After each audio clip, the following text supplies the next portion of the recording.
let's say, so we're up to episode 155, aka season 7, episode 17.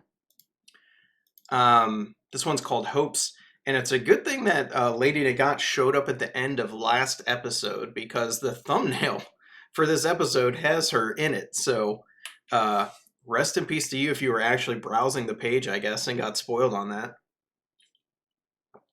Kind of rude of them, but whatever. Luckily, that's not how I'm watching, so.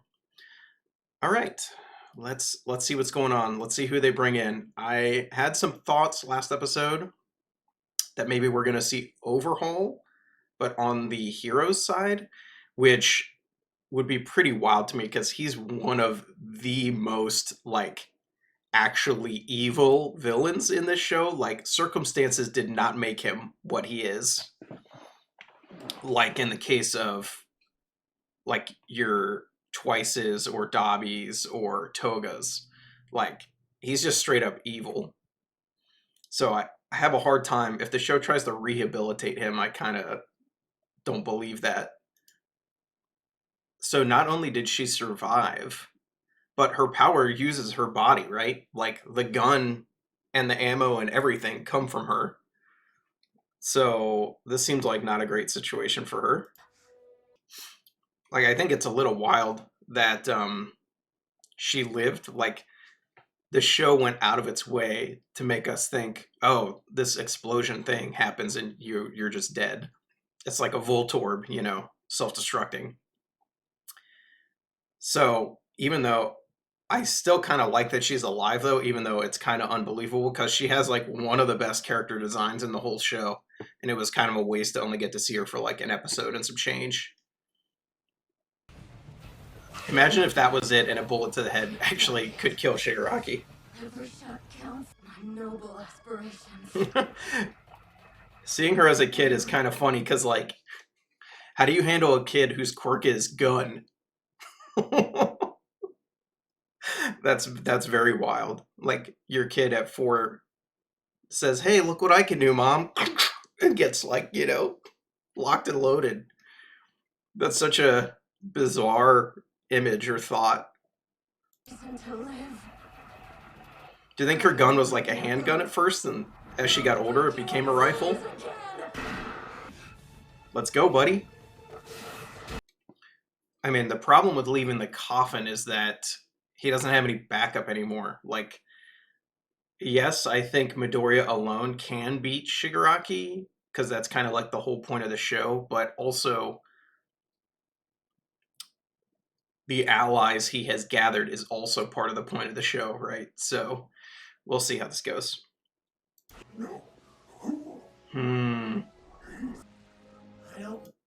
I like the two identity crises happening at the same time here. That's really good. You have Shigaraki and All For One kind of fighting each other here, and you have Kurogiri and Kumo fighting each other, like, inside as well. And also Kurogiri's own programming, right? Because he was told to protect Shigaraki.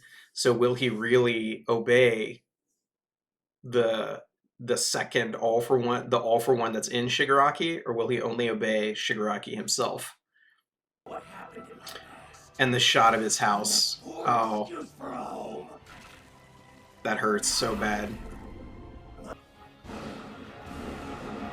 His hands are already regrown. Did you notice?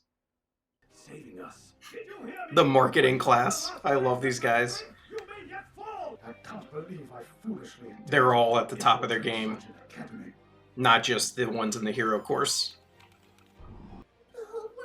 The heart pupils. This is the same chord progression. Yeah.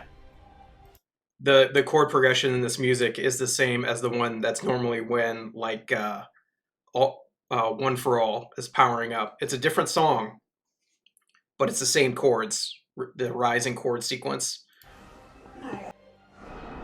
There's a time limit on Toga as well. And they got saved by Kurogiri. Oh, and the cut to the other group.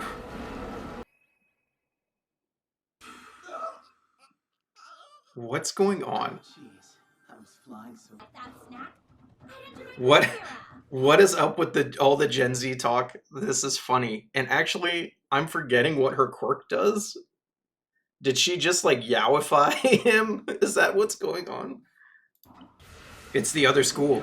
Yeah, they're all here. Shiketsu High School. You think you've won? The windstorm guy is a big deal here. How the wind blows. Our enemy once. Huh. Dad was a prison guard who protected others, and that's exactly what I will do. Oh snap, did his dad get killed in the prison break? We got word that The only one. That's wild. That means Shiketsu, who's like the rival school to UA, is going to be the ones who end up taking out the real All for One. It just goes to show, like, Shigaraki's definitely the main threat now. You would have never thought that All for One would get foiled by, like, not even the main school, right? One of you here was debilitated. There's the Black Whip guy. There was no show of safety for anyone. They're just trying to pour gasoline onto the embers. I always like his fire metaphors. Too close, though. He's offended because emo is his thing. Devoured. Why I was chosen to support these heroes. Because you can't touch him inside Dark Shadow. Total release. Black Abyss. Let's go. Boulder.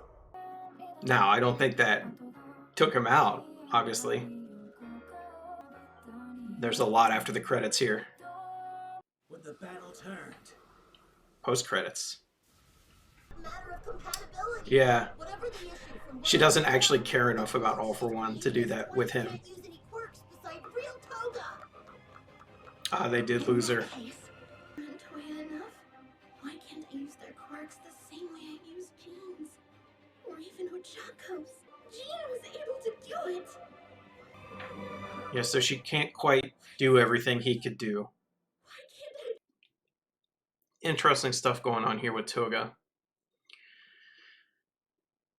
I wonder if that's how they win. Like, she'll just have a crisis and all of the Twices will disappear. It's starting to look better. Starting to look like they can win. We'll see. I'm sure they're going to keep switching back and forth. Like, this is so wild because usually in the middle of a season of MHA, you have a big fight, right? That ends like around episode 12 or 13. And now it looks like this could go for the rest of the season. Who knows? Like, I thought this was kind of approaching the last season of the show.